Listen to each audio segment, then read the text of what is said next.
Justo L. González's The Story of Christianity, Volume 1, A Study of the Early History of Christianity, 1984, is a masterful survey of the Christian faith from its beginnings in the 1st century through the dawn of the Reformation.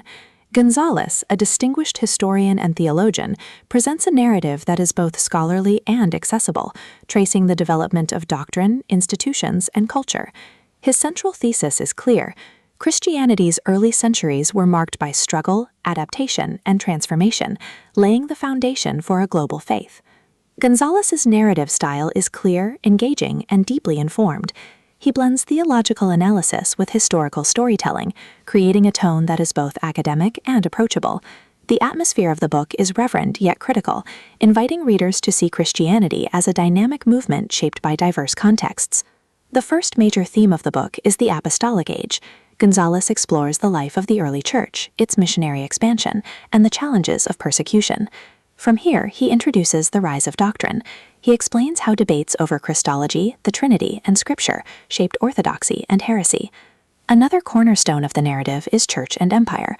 González highlights Constantine's conversion, the legalization of Christianity, and the complex relationship between church and state. The climax of the Story of Christianity, Volume 1, builds around the medieval church. González recounts the rise of monasticism, scholastic theology, and the papacy, showing how Christianity became a dominant cultural force in Europe. The resolution affirms his belief that the early centuries of Christianity were formative, setting the stage for the Reformation and modern developments. González insists that understanding this history is essential to grasping the faith's enduring influence. González begins with the apostolic age, describing the spread of Christianity from Jerusalem to the wider Roman world. He emphasizes the role of Paul and other missionaries in shaping the church's identity. The apostolic age theme is central. González explores the challenges of persecution, the diversity of early communities, and the development of Scripture. He portrays the early church as resilient and adaptive. The rise of doctrine section adds depth. González explains how debates over Christology, the Trinity, and Scripture shaped orthodoxy and heresy. He highlights the councils of Nicaea and Chalcedon as pivotal moments in defining Christian belief. The church and empire narrative is critical. González recounts Constantine's conversion, the legalization of Christianity, and the complex relationship between church and state. He emphasizes both the opportunities and dangers of imperial patronage. The climax builds around the medieval church. González explores the rise of monasticism, scholastic theology, and the papacy. He portrays Christianity as a dominant cultural force, shaping art, philosophy, and politics.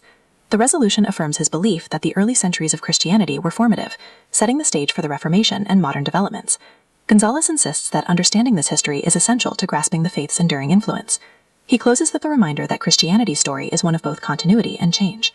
Thematically, the Story of Christianity, Volume 1, explores mission, doctrine, empire, and culture. González emphasizes that Christianity's early centuries were marked by struggle, adaptation, and transformation. For modern readers, the book offers both history and insight.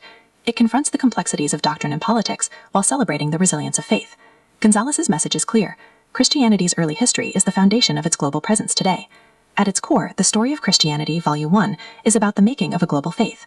González insists that by understanding the early centuries, we can better appreciate Christianity's enduring influence. His book is both history and theology, making it essential reading for anyone interested in the roots of the Christian tradition.